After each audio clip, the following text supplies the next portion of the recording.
Hey guys, hope you're all doing well. I just dropped off that big weird package. I was gonna say don't be afraid to find creative ways to pack, and it's not super expensive. I just packed a fishing pole that's 9 feet long when it's put together, and it only breaks into two pieces. So it was about, the package was exactly 60 inches long. And then 4 inches by 4 inches. Actually, it was 3 by 3, but Smart Post only lets you do 4 by 4. But anyway, got that shipped out. That was part of that deal where I bought all those things. I was into them, 2 rods and 2 reels for $100. I was into about 25 bucks a piece. Sold one for 125 and one for 115 or so.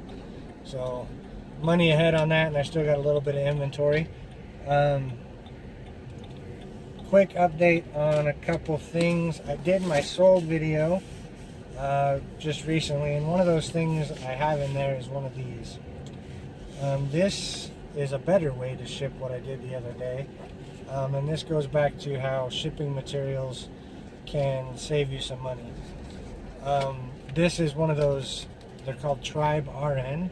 They're a nursing clipboard planner, and to be competitive, this is one of those items I have to sell for $19. It's $19.99 with free shipping. And I didn't have this. This actually was an Amazon return envelope that I reused. But I need to get some of these because I've got about 10 of those left. The first one I sold, in order to meet my handling time, I just had to ship it up. So I just built kind of a Frankenbox. And because of the way that Frankenbox worked, I ended up over the first class weight, and I'm into those about, it's on my video, I can't remember, 3 something. So then once I did the shipping and everything, my profit on it was only like $3 because it cost me like $8 to ship it. This one's going to Virginia, and it went first class because it's only 14 ounces this way. And it ended up being, and it's not going to fit in the drop. Got to go inside.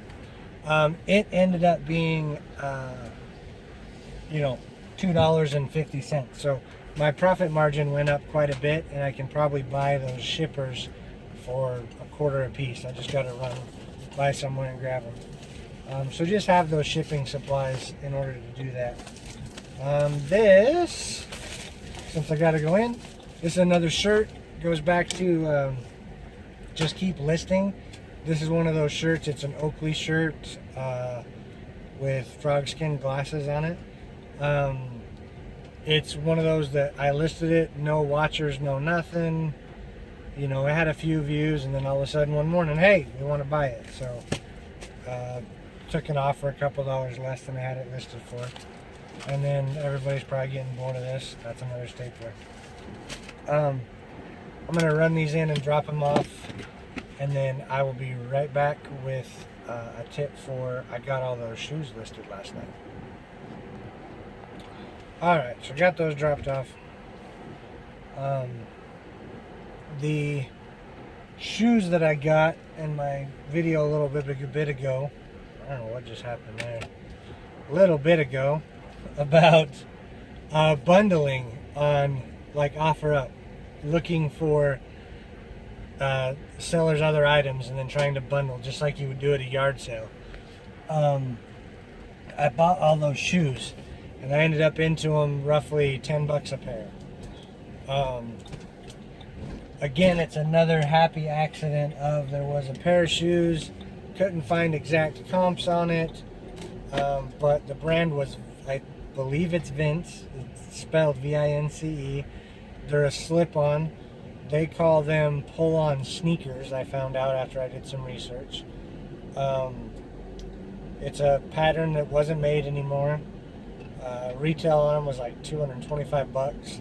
They were at Nordstrom Rack for 84, and I listed them last night. I haven't listed for like a week and a half. And I finally listed them last night. I got all those shoes listed, all those jeans listed. Doesn't sound like a whole lot. It wasn't a whole lot. I did 20 25 listings, I think, and it took me about 2 hours. But I was watching TV with the family at the time. I wasn't just listing. So anyway, I got those all listed.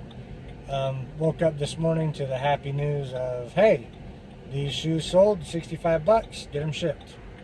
So I paid 80 for that group. I just got 65 of that back.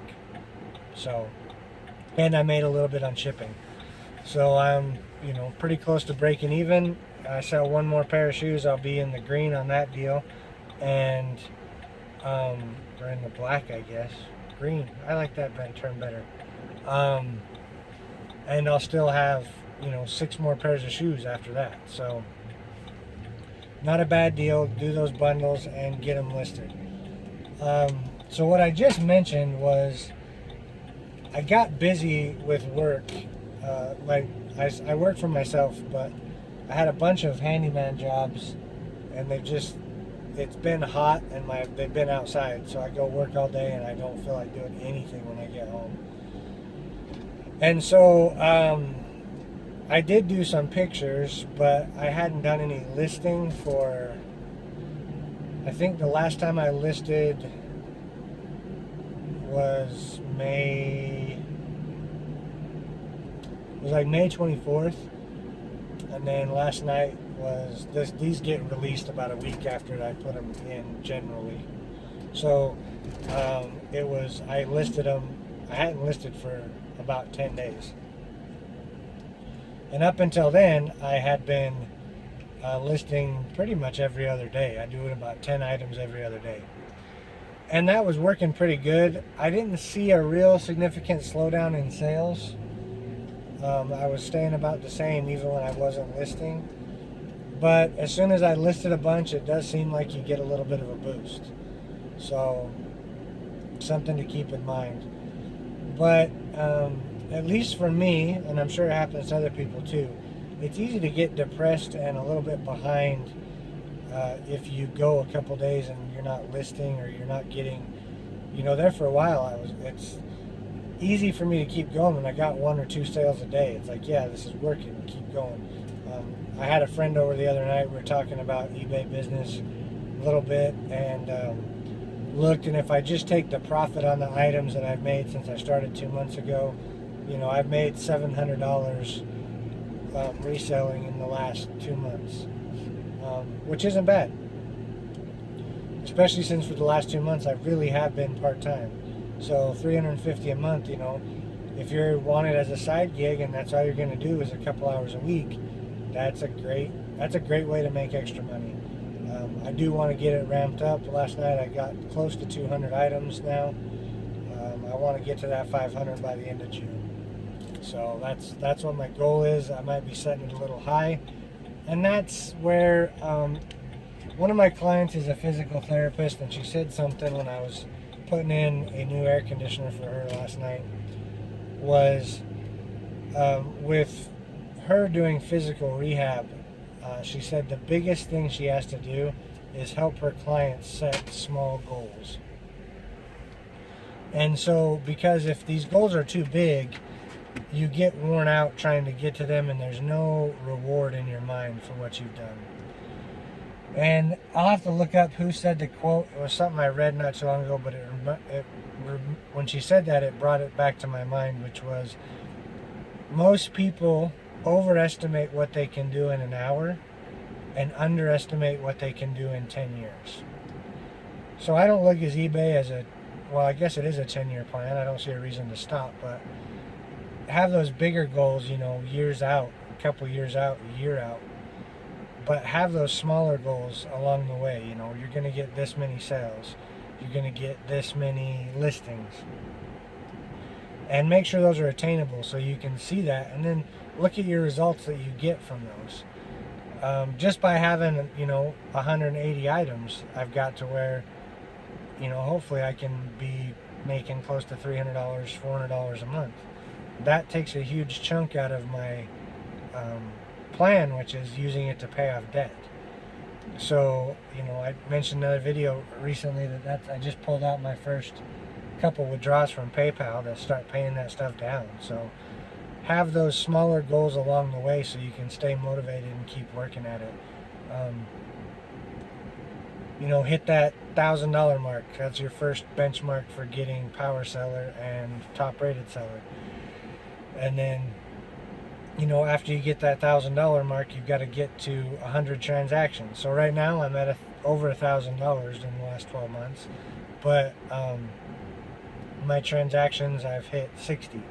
So my other main goal is, if I can get to that 100 transactions, I'm going to get bumped up in my seller status, which will hopefully, you know, equate to sales going up. So have those smaller goals along the way, and, you know, realize that you don't have to, you're not going to, as a single seller, unless by some miracle it happens, have, you know, 500 listings your first month, unless you're forced to go full time and you just go gung-ho and do it. That's great. But in general, most of the time, and my process has been building it slowly. And I look at it as, yeah, one day I want to have 2,000-3,000 items or more in an eBay store and generating full-time income. But there's gradual steps along the way. So just keep making those smaller goals, get a plan. I'll probably do a video on a plan. I also will do one. I learned a pretty valuable lesson with selling a cell phone recently, so I will get into that too here in the next video or two. So until next time, if these are helpful, hit that thumbs up, comment and subscribe. If there's something I'm doing that you think I could be doing better, that's part of the reason I put these up. I'm looking for suggestions or, you know, brainstorming on how to make this work better for everybody. So until next time, everybody keep sourcing, keep listing. Have a great one.